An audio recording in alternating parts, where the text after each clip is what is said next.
안녕하십니까. 정확한 분석으로 시대 흐름 읽어드리는 Y타임스 정세 분석의 주북일입니다. 북한이 대륙간 탄도미사일, 그러니까 ICBM의 재진입체를 정상적으로 작동시킬 수 있을 정도로 기술 수준을 향상했다. 이렇게 미국 중앙정보국 CIA가 평가를 했는데, 이걸 미국 싱크탱크인 헤리티지 재단이 17일 공개를 했습니다. 이 보고서 내용이 사실이라 그러면 그동안 북한 ICBM의 미국 본토 공격 위협에 대해서 북한이 아직 재진입 기술 확보가 되지 않아서 염려하지 않아도 된다. 이런 논리를 정면으로 뒤집는 겁니다. 그래서 여기에 대한 미국의 대응이 주목되고 있습니다.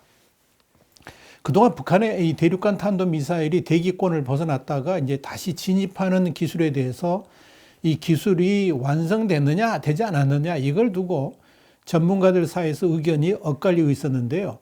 CIA가 북한이 최대 난제를 풀었다라고 결론을 내린 겁니다. 헤리티지 재단이 미국의 군사정책과 환경, 그리고 중국과 북한 같은 이렇게 미국을 위협할 수 있는 국가들의 군사력 현황 등을 매년 한 차례 발간하는데요. 그게 바로 미국 군사력 지표 보고서입니다. 올해 이제 2021년 판을 냈습니다. 그런데 이 보고서에서 CIA는 북한의 ICBM이 정상 궤도로 비행한다고 가정할 때 대기권 재진입체가 충분히 정상 작동해가지고 미국 본토를 타격할 수 있다. 이렇게 평가를 했다고 밝힌 겁니다. 이 보고서의 북한 관련 부분은 누가 기술했냐면 브루스 클링너 헤리티지 재단 선임연구원이 한 건데요.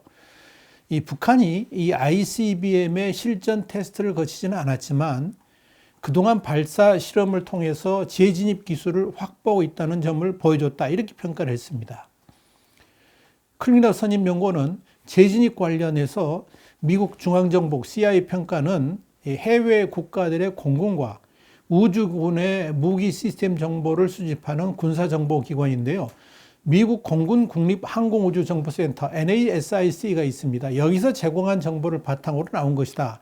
이렇게 밝혔습니다. 그러니까 근거가 확실하다는 이야기죠. CIA 평가가 단순한 추정을 넘어서 정보 자산을 통해서 확보한 증거를 바탕으로 내놓은 결론이라고 이렇게 이야기한 겁니다. 클링너 연구원은 CIA와 미국 국방정보국, 그러니까 DIA에서 20년간 일하면서 한국 같은 업무를 전담했고요. 또 CIA 한국 지부장도 지낸 바 있습니다.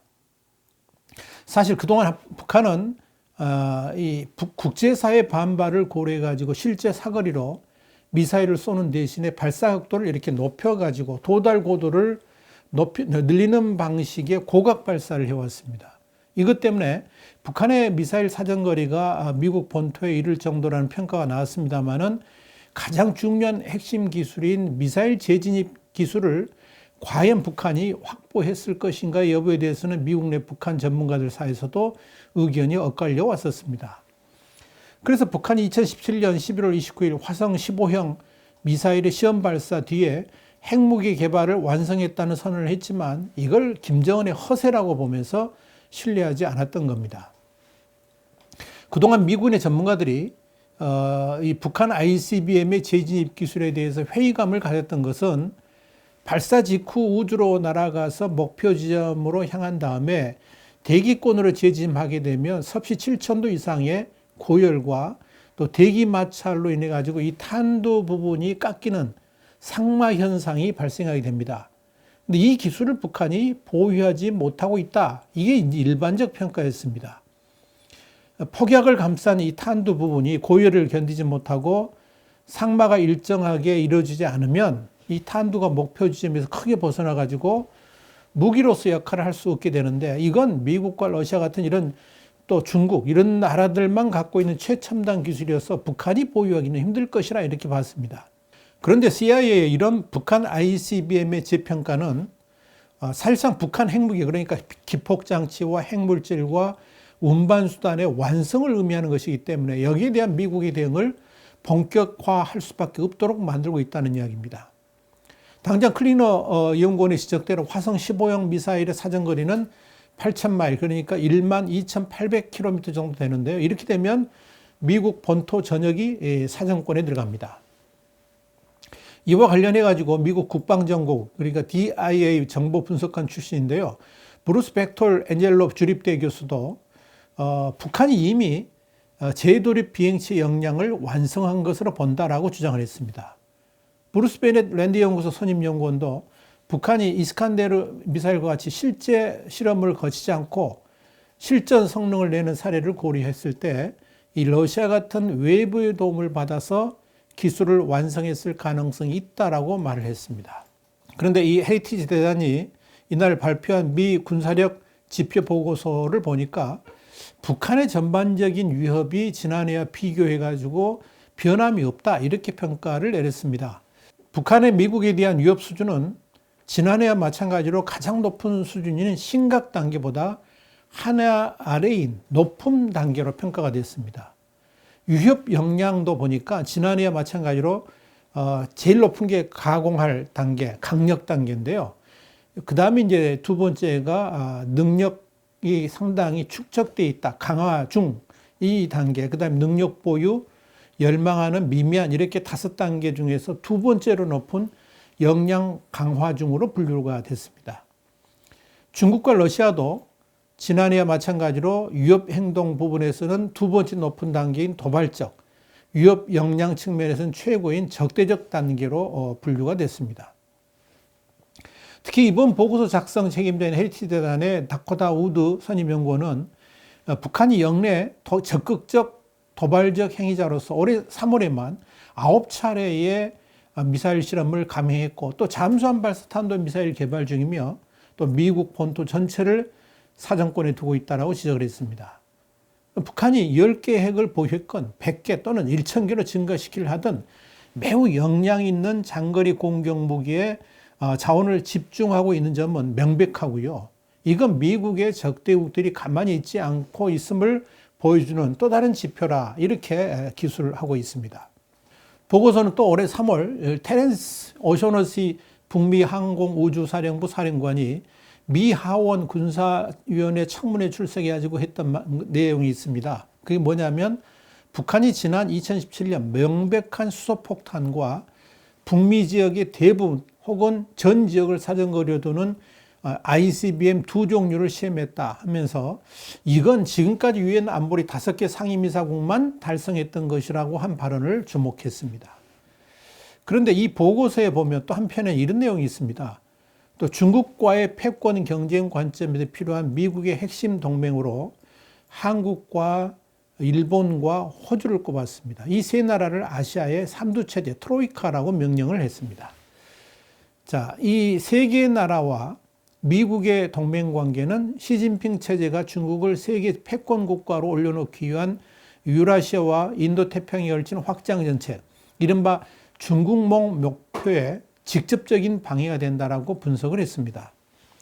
특별히 일본과 한국과 호주 내의 미군 주둔은 군사력 투사 관점에서 유연성과 큰 도움을 줄 뿐만 아니라 병력 증원국으로서 이들 동맹들의 군사적 자원에 기댈 수 있도록 하는 역량을 보장하고 있다고 평가를 했습니다.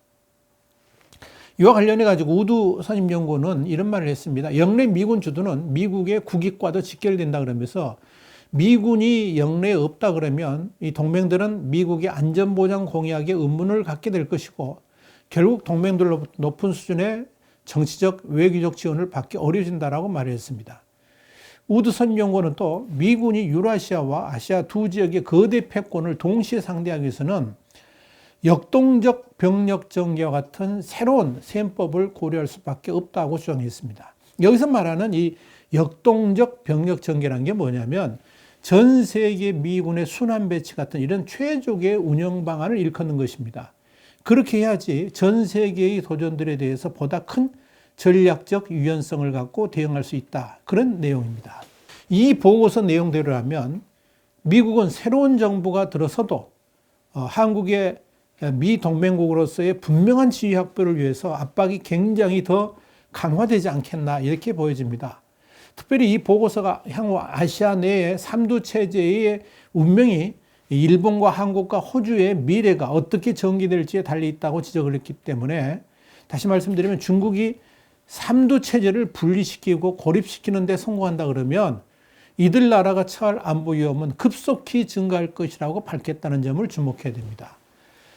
이런 상황에서 미국은 이 북한의 ICBM에 대한 요격 시험까지 했습니다. 미국 미사일 방어청은 북한의 ICBM 발사를 가정하고 이걸 해상 요격기로 격추하는 시험을 미국 시간으로 16일 오후 8시경에 실시했다고 발표를 했습니다. 이날 요격 시험은 이 서태평양의 콰질러 섬이 위치한 미국 탄도미사일 시험장에서 북한 ICBM을 가정한 발사체가 미 본토를 향해 발사됨으로 시작됐는데요.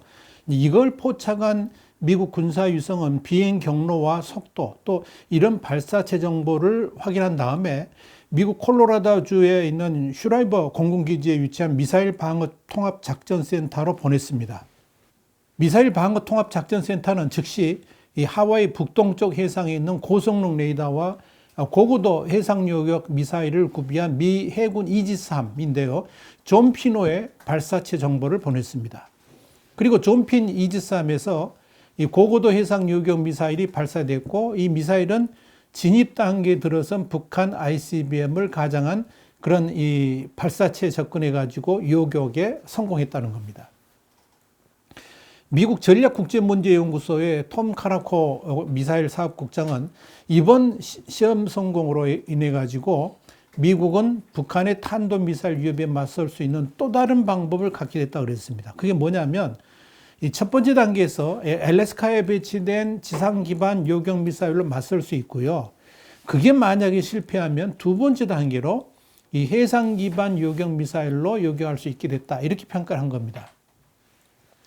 이런 미국의 요격 시험은 북한이 지난 10월 열병식에서 신형 ICBM을 공개하면서 위협의 강도를 높이니까 미국이 해상 요격 시험으로 응수한 것 아니냐 이런 평가가 나온 겁니다. 그러면서도 미국이 이렇게 북한의 ICBM에 민감하게 반응하는 데는 분명한 이유가 있다라는 그런 분석도 있습니다. 앞에서도 말씀드렸습니다만은 북한 ICBM의 대기권 재진입 기술 확보 여부에 대해서 확실한 근거를 제시한 건 아닙니다만은 북한의 2017년 화성 14형, 15형의 이딴 고각 발사 성공 이후에 CIA가 북한의 재진입 기술 개발 관련 첩보를 수집하는 데 총력을 기울인 것으로 전해지고 있습니다. 이를 위해 CIA는 이 첩보 위성을 비롯해 가지고 최첨단 감시 장비 그리고 인적 정보라고 말할 수 있는 휴민트 이런 걸 통해서 이 평양 인근의 실리와 얼로리 같은 데 있는 ICBM 개발 거점의 동향을 집중 추적을 했다고 합니다. 이 과정에서 재진입 기술 완성을 뒷받침할 스모킹건 그러니까 결정적 증거를 포착했다. 이렇게 보고 있습니다.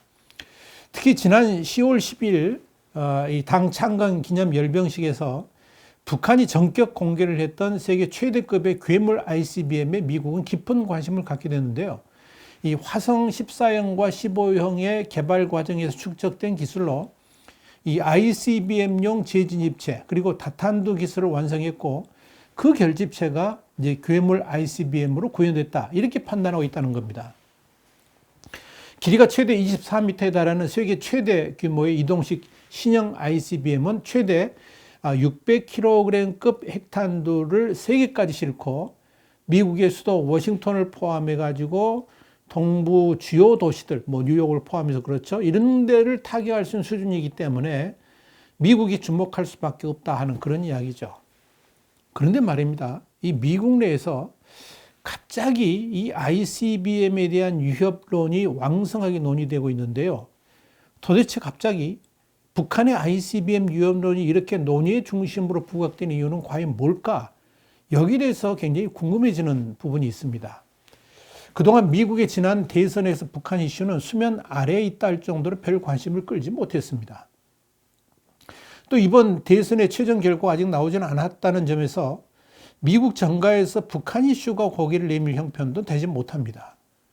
뿐만 아니라 누가 대통령으로 취임하든지 간에 대선 후유증 때문에 내년 중반기까지 국내 정치 안정에 전력을 기울일 수밖에 없는 형편입니다. 그렇다고 북한이 미국의 정권 교체에 그저 침묵하고 있지만은 않을 겁니다. 일각에서는 어쩌면 내년 1월 20일 새로운 대통령의 취임 시기를 전후해 가지고 도발을 할 가능성은 충분히 있다고들 분석을 합니다. 실제로 북한은 미 대선이 치러진 후에 공화당, 민주당 정권을 가리지 않고 번번이 도발을 감행했습니다. 북한은 1992년 11월 민주당의 빌 클린턴 후보 당선 시에도 그랬고 2004년 11월 공화당의 조지 W. 부시 대통령이 재선 후에도 그랬습니다. 2008년 11월에는 민주당이 버락 오바마 대통령이 당선되니까 이듬해 4월 장거리 미사일 대포동 2호를 발사했고요. 5월에는 2차 핵실험을 했었죠. 4년 뒤인 2012년 11월 오바마 대통령이 재선하니까 한 달 뒤에 장거리 로켓 은하 3호를 발사했고 또 1월에는 3차 핵실험을 감행했습니다.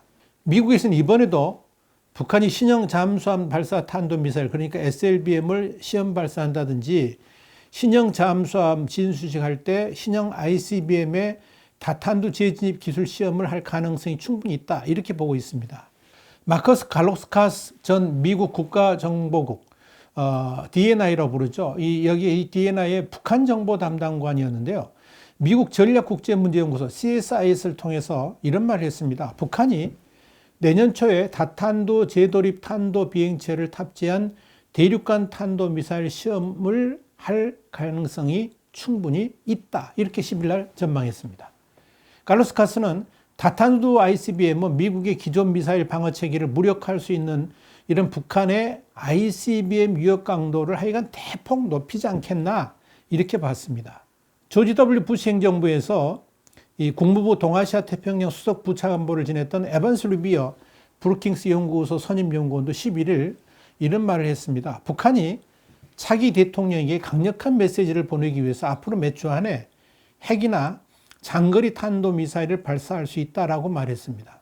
이런 상황에서 북한의 ICBM 위협론을 미국이 본격적으로 꺼내면서 요격 시험까지 하고 있다는 것을 우리는 주목을 할 필요가 있습니다. 특히 보수 성향으로 공화당의 핵심 싱크탱크죠. 이 헤리티지 재단이 CIA 평가를 공개했다는 것 역시 눈여겨봐야 됩니다. 일각에서는 이 바이든 행정부 그러니까 민주당 정부의 출범을 앞두고 북핵 위협을 강구하지 말라는 메시지를 보낸 것으로 해석하기도 합니다. 도널드 트럼프 행정부가 북핵 위협 대응을 위해서 많은 예산을 투입한 이 미사일 방어 시스템 그러니까 MD 강화 작업이 축소될 여지를 사전에 차단하겠다는 의도로 봐야 된다는 것이 그 핵심입니다. 물론 그런 점도 충분히 고려할 수 있겠습니다만 더 주목해 봐야 될 것은 미국이 북한의 위협을 본격 거론하면서 북한에 대한 군사 대응을 준비할 수도 있다는 점입니다. 국제적인 여론조사 기관인데요. 유고브가 지난 10월 26일 미국인과 영국인이 각각 가장 선호하는 나라 그리고 가장 싫어하는 나라를 이제 조사했습니다. 이런 인식 조사 결과를 발표했는데요. 미국과 영국 모두에서 가장 싫어하는 나라로 북한을 꼽았습니다. 참 특이하죠? 미국에서는 65%를 꼽았고 영국은 63%가 북한을 지목했습니다. 그 다음이 이란, 이라크, 중국의 순이었습니다. 특히 북한에 대한 민주당, 공화당 지지자 간에는 큰 인식 차이가 보이질 않았습니다. 이런 조사는 미국의 북한 대응에 상당히 중요한 시사점을 던져줍니다. 여론을 중요시하는 미국 정치에서 중국보다 더 싫어하는 나라로 북한이 자리 잡고 있다는 것은 이 북한에 대한 대응을 좀 더 강력하게 할 수 있는 근거를 던져주고 있다라고 봐야 될 것입니다. 지금 미국 지도부가 한국의 문재인 정권에 계속 던지는 말이 뭐냐면 이겁니다. 북한이 정권 교체기에 도발하지 않게 설득해달라 이겁니다. 만약 도발하면 심상치 않은 결과를 가져올 수도 있다는 의미입니다. 특히 트럼프 대통령이 의회로까지 가져가가지고 이번 선거 승패를 결정짓도록 한다 그러면 미국 내 분위기는 아주 험악해질 가능성이 충분히 있습니다. 이 위기의 미국을 다시 하나로 뭉치게 만들 수 있는 아주 좋은 방법이 국내가 아닌 외부의 어떤 중요한 사건을 가지고 찾을 수 있다. 이걸 우리가 감안해야 됩니다. 어쩌면 그 희생양으로 북한이 떠오를 수도 있다는 의미입니다. 이런 관점에서 미국의 북한 ICBM 이슈화를 주목해 볼 필요가 있습니다. 북한에게 계속 몸조심하라고 경고하는 미국 핵심부의 발언을 그냥 흘려들어서는 안 된다는 것이죠. 그런 면에서 정말 앞으로 이 서너 달 동안이 그러니까 미국의 새로운 지도부가 대통령이 들어오고 새로운 정부가 체제를 갖출 때까지 북한이 어떤 반응을 보이느냐 이게 어떻게 보면 북한에게는 굉장히 중요한 시기가 될 수도 있다. 이런 생각이 듭니다. 여러분 어떻게 생각하십니까? 와이타임 정세 분석이었습니다. 다음 시간에 다시 뵙겠습니다. 감사합니다.